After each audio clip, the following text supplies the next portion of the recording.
हिंदी साहित्य के इस क्लास में आप सभी विद्यार्थियों का स्वागत है। पिछले क्लास में मैंने आपको पथिक खंड काव्य के प्रथम सर्ग का सारांश तथा कवि परिचय बताया था।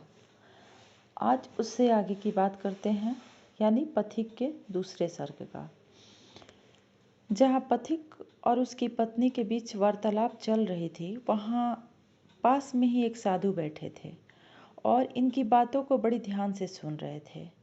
जब पथिक अपनी पत्नी को कटु वचन बोल के और पुनः वहाँ उसको छोड़कर जाने लगा, तो साधु ने आगे बढ़कर पथिक से भेंट की और उससे कहा कि तुम आधी रात्रि के समय फिर मुझे इसी स्थान पे मिलो। दूसरी तरफ वो पथिक की पत्नी से मिलते हैं और उसे ये आश्वासन देते हैं कि तुम मृत्यु का विचार अपने मन से त्याग कर पुनः अपने घर अपने बच्चे के पास लौट जाओ और पथिक अवश्य ही घर वापस जाएगा। ऐसा आश्वासन पाकर पथिक की पत्नी वहां से चली जाती है। जब रात्रि में पथिक साधु से मिलने आता है तो साधु उसे कर्म योग का उपदेश देते हैं। कष्ट दिया मैंने जो तुमको उसे न मन में लाना, आओ बैठो सुने तुम्हें है कुछ रहस्य बतलाना।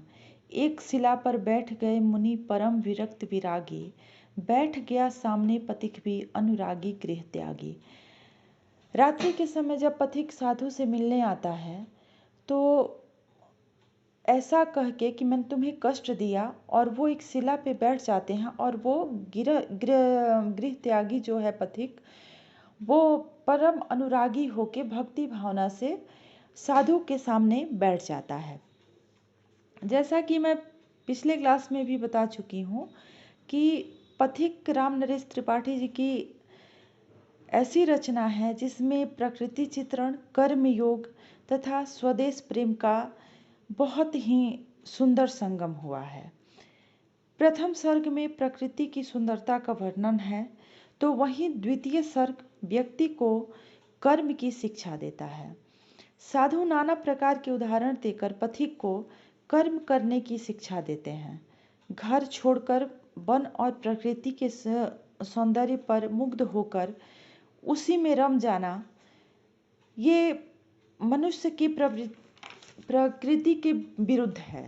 जीवन कर्म से भागना है। जो मनुष्य अपने कर्मों को अपने जीवन में जो कर्म करने के लिए ईश्वर ने उसे धरती पे भेजा है, उसे छोड़ के और गृह त्यागी बनकर वन वन विचरण करना, प्रकृति की सुंदरता पे मुग्ध होना, साधु बोलते हैं कि ये ठीक नहीं है, ये मानव जीवन का अपमान है। प्रकृति में विद्यमान प्रत्येक वस्तु, प्रकृति, ग्रह, नक्षत्र सभी का वो उदाहरण देकर उसे समझाते हैं पथिक को कि देखो कि प्रकृति का प्रत्येक पदार्थ जो है वो अपना कार्य कर रहा है, कोई भी पदार्थ निष्क्रिय नहीं है। वो बोलते हैं रवि जग में शोभा सरसाता, सोम सुधा बरसाता, सब है लगे कर्म में कोई निष्क्रिय दृष्टि न आता, है उद्देश्य नितांत तुक्ष तृण के भी लघु जीवन का, उसी पूर्ति में वह करता है अंत कर्म में तन का। रवि जो है यानी कि सूर्य जो है वो भी प्रकाश बिखेर रहे हैं, चंद्रमा सुधा यानी कि अमृत बरसाता है, सब अपने कर्म में लगे हुए हैं। कोई तुम दृष्टि डाल के देखो कि कोई भी पदार्थ या कोई भी नक्षत्र, कोई भी ग्रह निष्क्रिय तुम्हें नजर नहीं आएगा। तो एक तृण जो है, एक छोटा सा तिनका भी है, उसके भी जीवन का एक उद्देश्य है और उसी उद्देश्य की पूर्ति में वो अपने जीवन को खत्म करता है।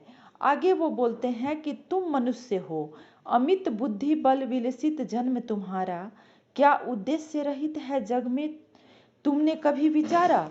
और फिर तुम तो मनुष्य हो, तुम्हारे अंदर तो पौरुष है, साहस है, सत्य, न्याय, त्याग, कितनी ही प्रकार की जो गुण है, कितने प्रकार के गुण हैं वो विधाता ने तुम्हारे अंदर दिए हैं। इसे तुम लोगों के बीच में नहीं बांट के अपने पौरुष को कर्म क्षेत्र में नहीं लगा के और अपने जीवन कर्तव्य से भाग के वन में विचरण कर रहे हो, प्रकृति की सौंदर्य पर मुग्ध हो रहे हो, ये कहीं से भी उचित नहीं है। ये परमात्मा द्वारा दिए गए जीवन का सर्वथा अपमान तुम कर रहे हो। ईश्वर के साथ तुम विश्वासघात कर रहे हो। पथिक को उसके कर्म का बोध कराते हुए साधु बोलते हैं, पैदा कर जिस देश जाति ने तुमको पाला पोसा, किए हुए हैं वह निज हित का तुमसे बड़ा भरोसा, उससे होना ऋण प्रथम है सत्य कर्तव्य तुम्हारा, फिर दे सकते हो वसुधा को शेष स्वजीवन सारा। पहले तुम उस देश और जाति को जिसने तुम्हें पैदा किया, पाल पोस के बड़ा किया और वो तुमसे कुछ अपेक्षाएं रखता है, उसको पूरी करो। और उसके बाद जो तुम्हारा जीवन शेष बचता है, उसको तुम फिर इस वसुधा को, इस धरती को प्रदान करो। तब ही तुम्हारा कर्म पूर्ण होगा और तभी तुम मनुष्य जीवन में, मनुष्य योनि में उत्पन्न होने के लायक समझे जाओगे।